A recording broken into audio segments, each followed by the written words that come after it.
In 2023, Mount Everest bore witness to a chilling death record.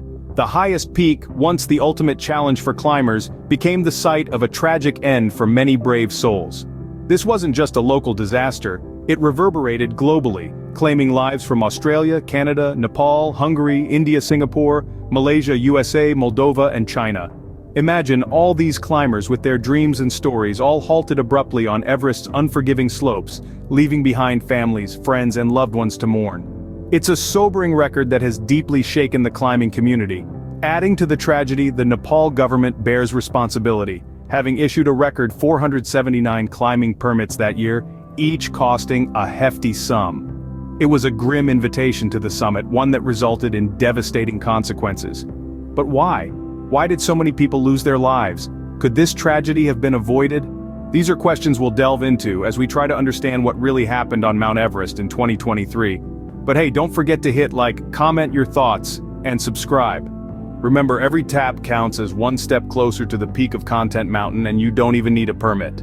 So, what's the invisible killer lurking in the shadows of Everest? You guessed it, it's climate change, and that's according to the experts. Now I know what you're thinking. Climate change? On Everest, it's a mountain of ice. But hear me out here. The truth is, the weather on Everest isn't what it used to be. It's becoming as unpredictable as a roll of the dice. And that's not good news for climbers.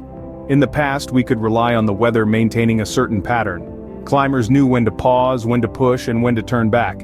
But these days, the weather is as erratic as a toddler in a toy store. One moment it's clear skies, the next you're facing a blizzard.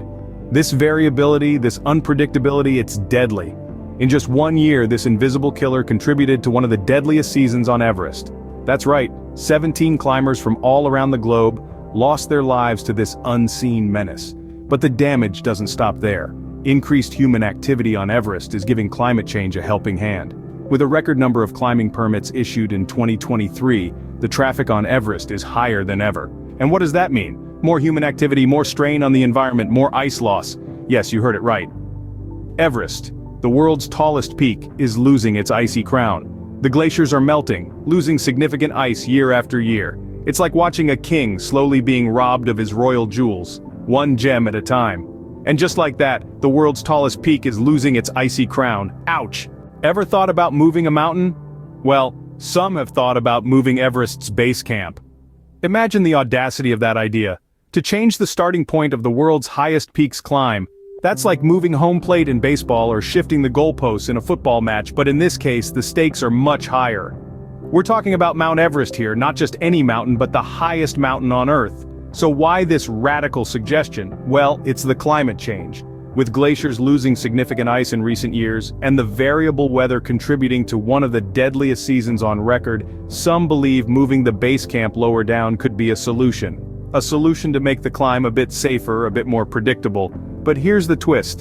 The Sherpa community, the unsung heroes of Everest, are resisting this change. Why, you ask? Well, for starters, the base camp is not just a starting point for them. It's a symbol of their resilience, their courage, their tradition. It's a testament to their generations of expertise in guiding climbers through the treacherous journey.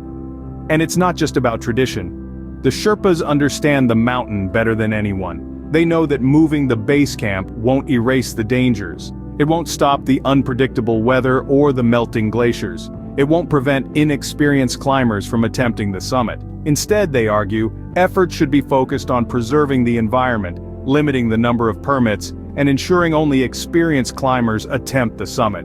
They believe in fighting the problem, not moving away from it. So the base camp stays put for now, but at what cost? Everest, once the final frontier, now a commercial hotspot, but with great popularity comes great peril. In the hustle and bustle of our modern world, the highest point on Earth, Everest, has transformed from a symbol of ultimate adventure into a lucrative business venture.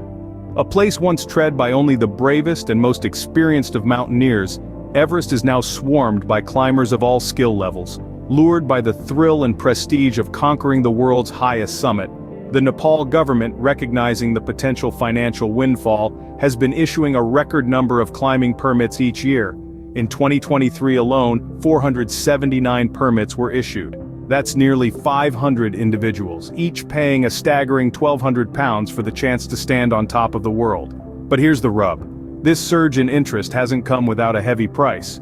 Everest isn't a walk in the park, it's a behemoth, a monster of nature that doesn't care if you're a seasoned mountaineer or a greenhorn with more money than sense. In the quest for glory and profits, the mountain's deadly nature is often forgotten, leading to a terrifying increase in fatalities.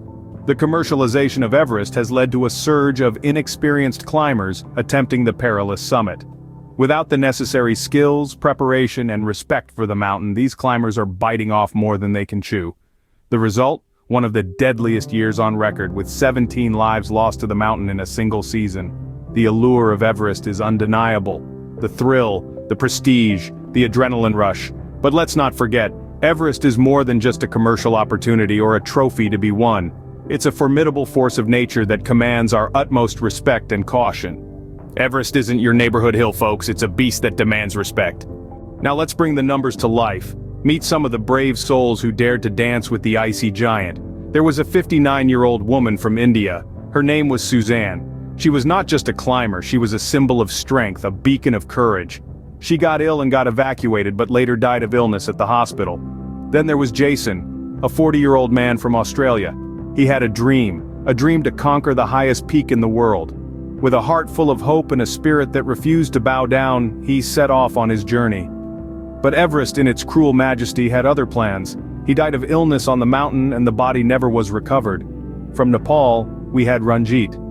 His love for climbing was not just about the thrill, it was a quest for self-discovery. A journey to find the limit of human endurance. Ranjit disappeared on the mountain and they never found his body. Among the rest who did not survive, there are many whose body was never found again. Several died of high-altitude cerebral edema and serous collapse. 2 unfortunately died from falls while climbing. These are just examples of the 17 brave souls who dared to dance with the icy giant. Each of them had a story, a dream, a life that was cut short by the unforgiving harshness of Everest. Their stories are not just tales of adventure and tragedy, they are reminders of the human spirit, the will to push boundaries, the courage to face the unknown. They are stories of hope and despair, of dreams and nightmares, of life and death. But above all, they are stories of resilience and determination that echo from the heart of Everest. And as we remember them, we also realize the power of nature, the fragility of life, and the insatiable human thirst for adventure. They may have lost their lives, but their stories continue to resonate from the heart of Everest. It's clear that this isn't just a mountain. Don't forget to like, share, and subscribe, and join us on this journey to uncover the world's most compelling stories. Until next time, stay curious, stay inspired, and above all, stay respectful of the world around us.